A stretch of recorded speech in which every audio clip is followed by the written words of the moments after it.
Something saved me from a bear attack.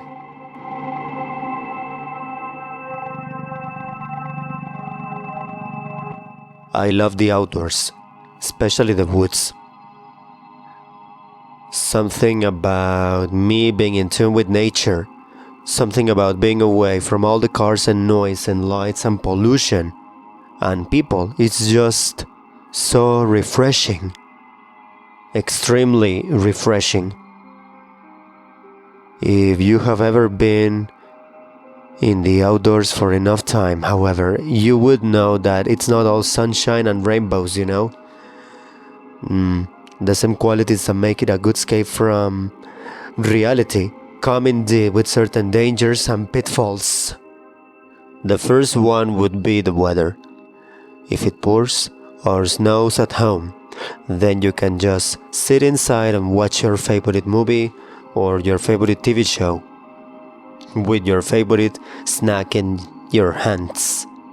But if it pours or if it snows and you are caught outside miles away from any man-made structure, then it becomes a struggle for your survival. The second is the wildlife. Seeing elk, moose or bear in the wild can be a pretty awe-inspiring experience, but you must respect them from a safe distance or else they will screw you up. And that's exactly what I failed to do in my last camping trip. My girlfriend and I share the same passion for nature, and we would often go camping together in the summer, just me and her with a truck, a tent, and some supplies. It was a yearly tradition for us. It was completely nice and it was really pleasant. It all started as a quick getaway into the mountains of northern Idaho.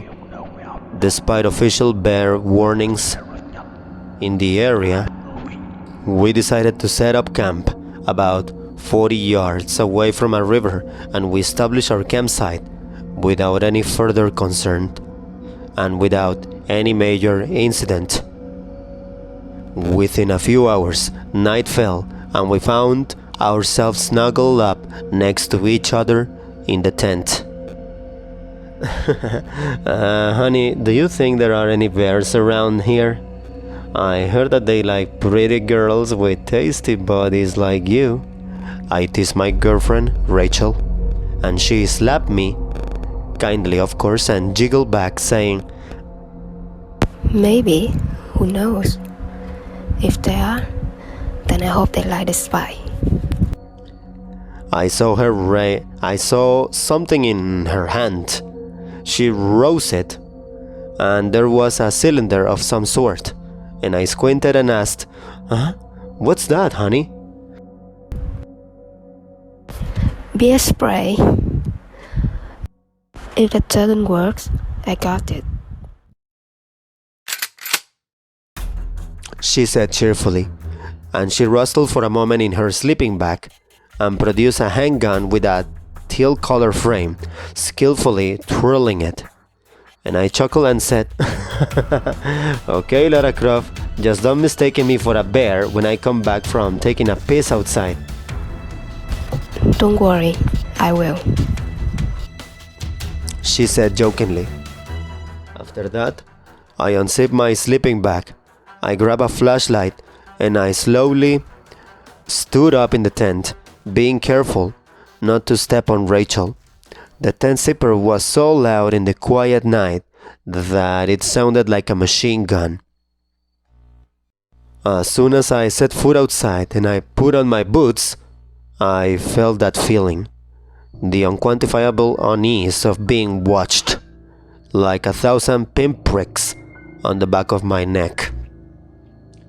Trying my best to suppress it, I looked around the campsite for the best place to relieve myself. The starry night sky provided plenty of light, so that I could see at least the outline of every single tree and a shrub within a 100-yard radius.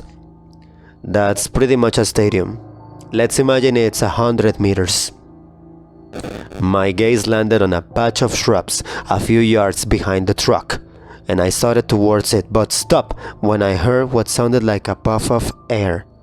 Oh shit! I thought. Sounds like an animal's breathing.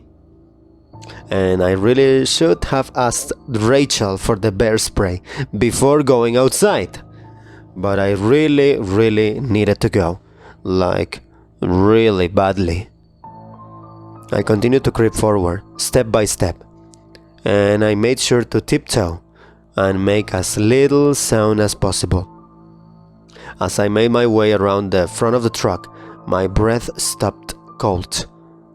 Less than 40 yards away, an enormous grizzly bear was foraging through the shrubs, the silver patches of its fur illuminated by the moonlight. It was on all fours and had its back turned on to me.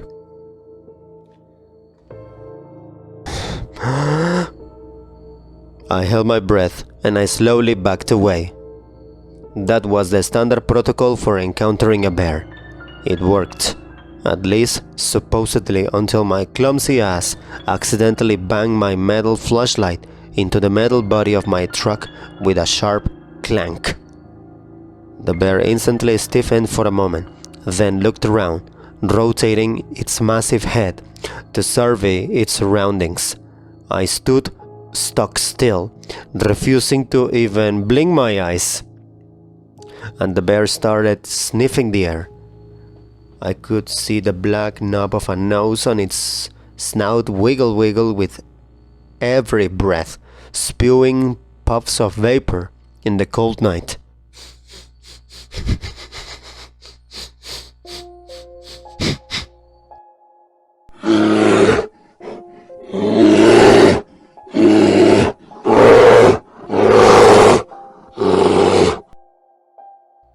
Suddenly, it fixed its gaze in my direction. Then, it stood up on its hind legs, towering at least 8 feet tall, which is almost 2.5 meters. The bear let out a mighty roar before dropping on all fours and charging at me.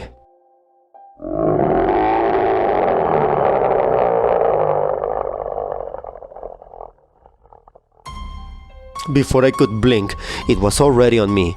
I tried to corner around the front of the truck as fast as I could, but the bear swiped with its left paw and caught my right shoulder, tearing my shirt open and knocking me against the grill. I barely stayed on my feet as it opened its jaws and rushed towards my face. All I could see was darkness, and all I could smell was rancid meat.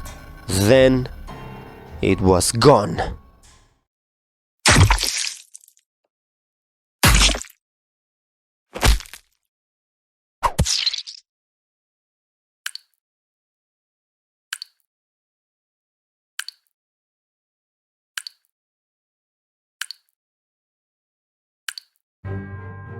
The bear had been knocked back in an awkward crook pose.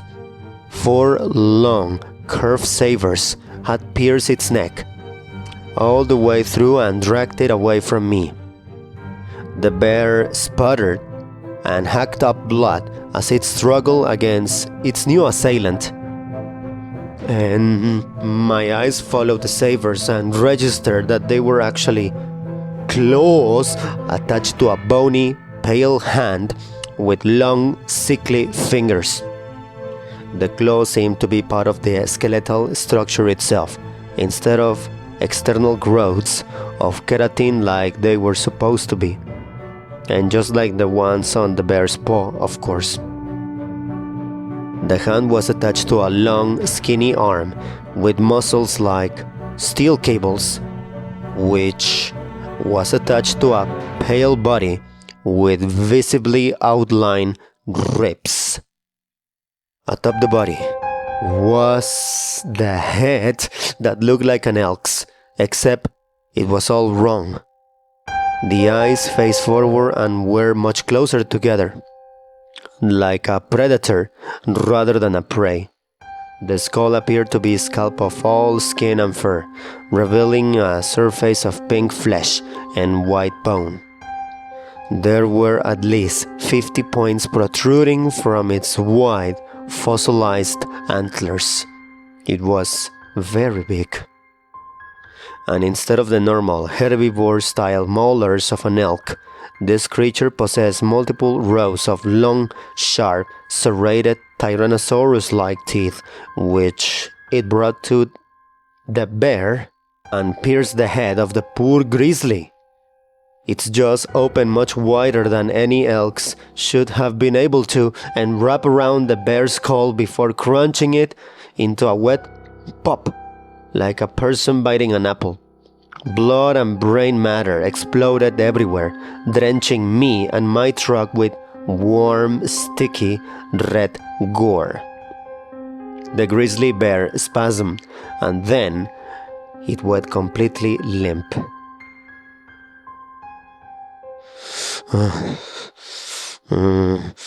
The creature dropped its prey and leaned back, its prehistoric-looking antlers almost scraping the lowest branches of the towering pine tree behind it. Its sickly jaws opened and closed in rapid succession as puffs of air escaped from its maw in rapid huffs. It was laughing at me.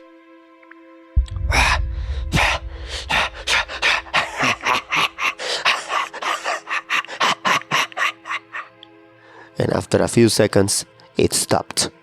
Then it looked straight at me, its hollow, empty eye sockets burning and boring into my eyes, devoid of all warmth, light or emotion, like two black notes in a void.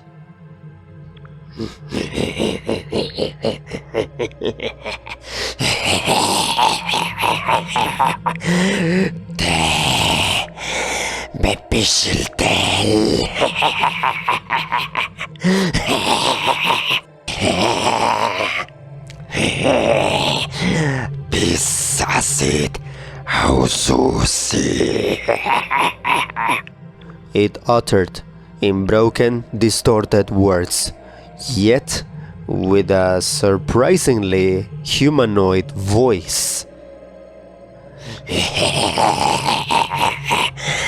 You beat yourself. Against all natural instincts, I dropped my gaze away from the monster to look at my pants. Sure enough, a dark stain had spread across the gray fabric of my sweatpants. I looked back, up in shock, to see the monster laughing again. Then it stopped. It picked up the bear's mutilated carcass in its claws. It turned around and dashed away. In the blink of an eye, it was gone. Aside from the blood splatters of the dead bear, there was no evidence of the creature's existence. It was hard to process. The mass of a 1,000-pound bear, brutally and swiftly slaughtered, then dragged away much faster than it should have been able to move. Oh my. Okay, I have to go get Rachel. I blinked my eyes a couple times to make sure I wasn't seeing things, and sure enough, I was still in the dark forest just outside the campsite, flashlight in hand, covered with blood and gore. And when I returned to the campsite, Rachel was standing outside the tent with her pistol in hand. She dropped it and ran over to me when she recognized me. Nathan, are you okay?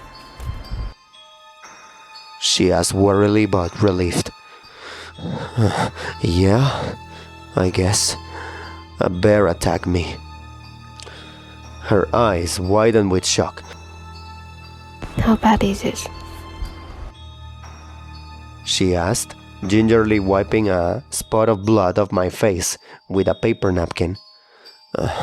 Only a little, baby. Only a little, honey. Most of the blood that you see on me isn't mine, I replied, and she furrowed her brow with confusion and asked me, What do you mean? I would tell you, but you wouldn't believe me. I admitted. All I know is that we need to get the hell out of here ASAP. Terhisel nekimost. Uskot korenta nyt. Do you believe him now? We spun around in shock, Rachel bringing her pistol to bear. I snap up my flashlight, frantically searching for the source of the creepy voice. The creature that had saved me from the bear was perched on the lower limbs of a tree, 5 yards away, and it seemed to grin at us with its jagged, blood-stained teeth. My heart was racing, but I quietly warned Rachel, "Honey, don't shoot. That thing saved me from the bear." Rachel's eyes were as wide as saucers, and she was trembling, but she heard me and lowered the gun to her side. Terhisel nekimost. Uskot korenta nyt. Do you believe him now? Yes. Yes. Yes, I believe him. She whispered quietly.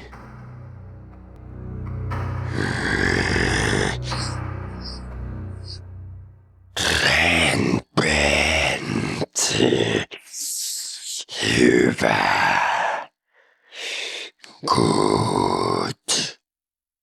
Replied the creature as it dropped from the tree and ran out of sight again.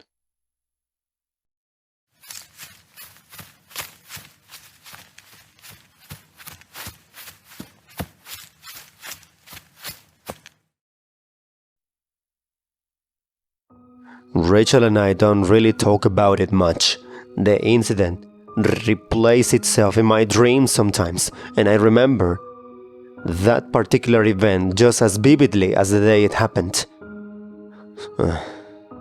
I suppose I should be more thankful, since that thing did save my life from a bear. But every time I try to justify the creature as a hero, so to speak, in my mind, I always find myself returning to the notion that it only really cared about hunting the bear, and I was simply a bystander and a non-factor to it. That creature was something else. I've never seen anything like it in any biology textbook or field guide. Oh my god, this is just too much. This is too much.